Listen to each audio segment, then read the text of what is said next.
జరిగిందేదో జరిగిపోయింది. దాన్నే తలుచుకుంటూ జీవితం అంతా కుమిలిపోయే బదులు మీరు కూడా వేరే పెళ్లి చేసుకోవచ్చు కదా.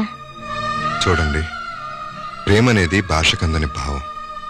ఆ భావన ఒక్కసారి మనసును తాకితే అది ఫెయిల్ అయినా మర్చిపోవడం కష్టం. అంటే లవ్ లో ఫెయిల్ అయిన వాళ్ళంతా వేరే పెళ్లిళ్ళు చేసుకుని సుఖపడ్డం లేదా?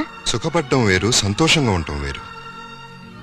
లవ్ లో ఫెయిల్ అయ్యి వేరే పెళ్లి చేసుకున్న వాళ్ళందరినీ సంతోషంగా ఉన్నామని గుండెల మీద చేతులు వేసుకుని చెప్పనండి.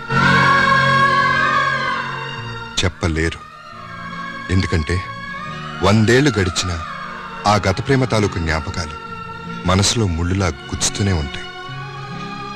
మనసులో పుట్టిన ప్రేమ మట్టిలో కలిసిపోయే వరకు పోదు.